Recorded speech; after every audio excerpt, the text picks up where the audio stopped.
আমরা মনে করি যে আমরা এই শোককে শক্তিতে রূপান্তরিত করে তার কাজগুলোকে আমরা উৎসাহ মনে করে আমাদের সামনের দিকে এগিয়ে যাব। দেশের প্রতি যতটুকু কর্তব্য থাকা উচিত ছিল, একজন নাগরিকের যতটুকু দেশপ্রেম দেখানো দরকার, দেশনেত্রী বেগম খালেদা জিয়া মনে হয় তার জীবন দশায় তিনি সর্বোচ্চটুকু করেছেন বাংলাদেশের জন্য, বাংলাদেশের মানুষের জন্য, বাংলাদেশের স্বাধীনতা এবং সার্বভৌমত্বের জন্য। এবং সেই প্রতিদান কিন্তু বাংলাদেশের মানুষ তাকে ফিরিয়ে দিয়েছে। আপনারা দেখেছেন যে সর্বকালের ইতিহাসে তার জানাজায় মানুষ হয়েছে এবং মুসলিম বিশ্বে এটাই মনে হয় সর্ববৃহৎ জানাজা। বাংলাদেশের মানুষ তাকে ভালোবাসায় সিক্ত করেছেন।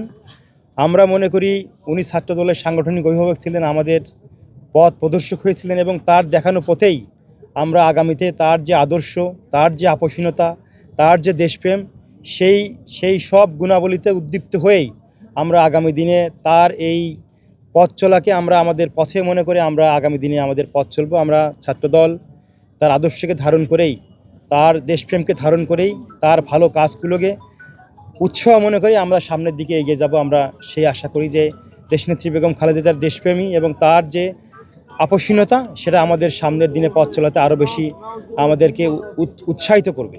ওদের স্বপ্ন পূরণে পাশে থাকতে পেরে আমরা গর্বিত।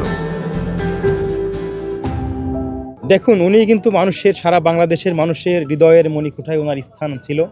আমরা মনে করি যে আমরা এই শোককে শক্তিতে রূপান্তরিত করে তার কাজগুলোকে আমরা উৎসাহ মনে করে আমাদের সামনের দিকে এগিয়ে যাব। এবং শুধু বিএনপি নয়, আপনারা দেখেছেন যে ওনার জানাজাতে সকল ধর্ম বর্ণ মতের মানুষ কিন্তু প্রার্থনাতে রেখেছেন ওনাকে এবং সকলেই কিন্তু ওনার জানাজাতে এসেছেন এবং সারা বিশ্বে এটাই মনে হয় সর্ববৃহৎ জানাজা। এবং মানুষের যে ভালোবাসা, দেশের জন্য ভালোবাসলে দেশের মানুষ যে ভালোবাসা ফিরিয়ে দেয়, এটা কিন্তু আমরা দেখেছি দেশনেত্রী বেগম খালেদা জিয়ার জানাজার নামাজে। আমরা মনে করি ওনার যে পথ, সেই পথ কখনোই আমরা সেই ভুল পথে পরিচালিত হব না। উনি যে সঠিক পথ আমাদের দেখিয়েছেন, আমরা সেই পথে পরিচালিত হয়েই শোককে শক্তিতে রূপান্তরিত করে আমরা আগামীর দিনে এগিয়ে যাব, এটাই আমাদের প্রত্যাশা।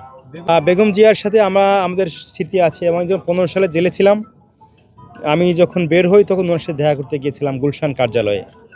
আমি তখন সেকেন্ড ইয়ার শেষ করে মাত্র থার্ড ইয়ারে পড়ি। 7 মাস জেল খেটে গেছি। তো উনি আমাকে দেখেই বলছেন, তোমাকে কেন ধরে নিয়ে গেছে এত ছোট বয়সে? আমি বললাম, ম্যাডাম, মিছিল থেকে আমাকে ধরে নিয়ে গেছে। উনি আমাকে মাতৃ স্নেহ দিলেন এবং উনি আমাকে বললেন যে রাজনীতি করো, ভালো করে দেশের জন্য কাজ করো। ওনার সেই কথা, সেই বক্তব্য আমাদের আজীবন মনে থাকবে এবং আমরা ওনার দেখানো পথেই আমরা পথ চলবো।